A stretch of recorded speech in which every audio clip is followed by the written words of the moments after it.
bersamamu. Inilah Injil suci menurut Santo Matius.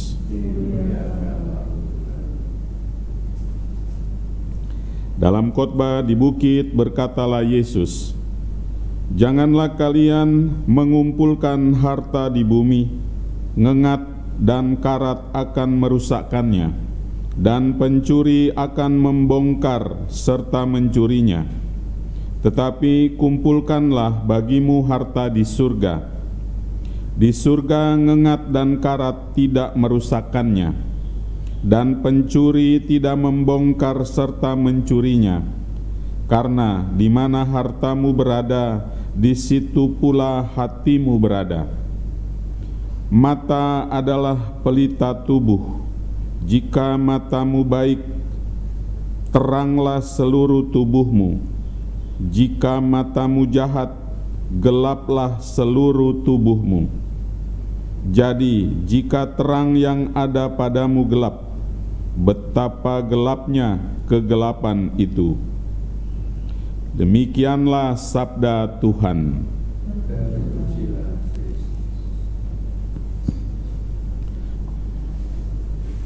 Di Bali ada seorang pemuda yang merantau ke Jakarta, sekolah, kemudian bekerja, dan lalu menjadi kaya.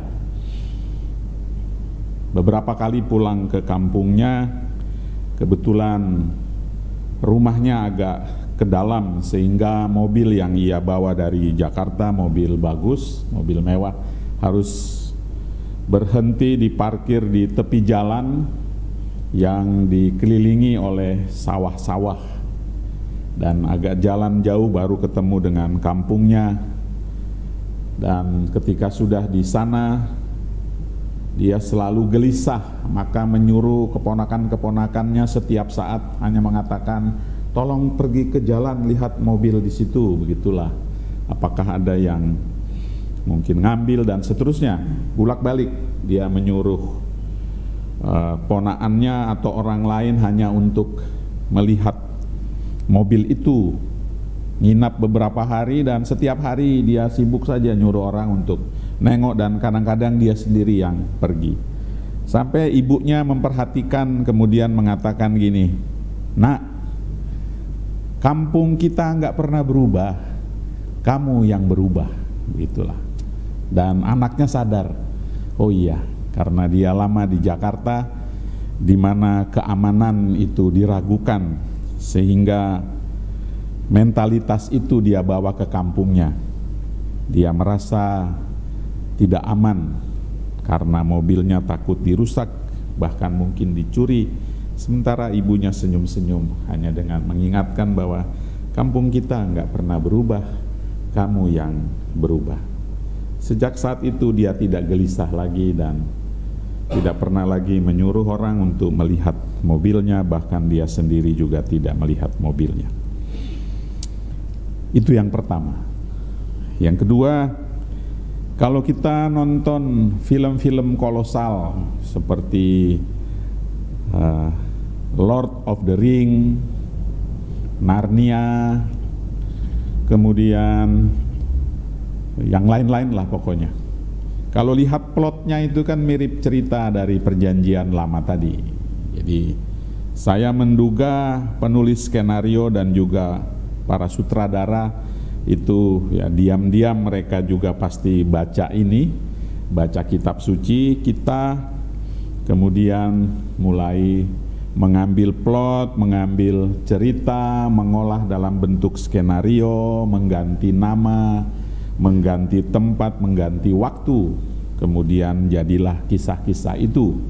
Karena memang dari Perjanjian Lama kita bisa menemukan banyak juga di samping kesaksian iman akan karya keselamatan Allah bagi bangsa Israel, bagi orang-orang tertentu, tetapi juga merupakan karya sastra yang bernilai tinggi, yang kalau diolah oleh para sastrawan juga bisa melahirkan karya-karya seni dalam bentuk apapun, termasuk film yang menarik.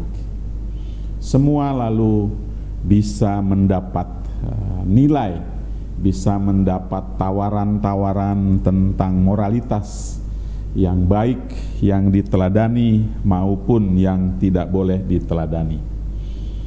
Dan Tuhan kita lalu memberi sinyal tentang kemana kita harus berfokus, kemana kita harus berpatokan, yakni kepada Allah.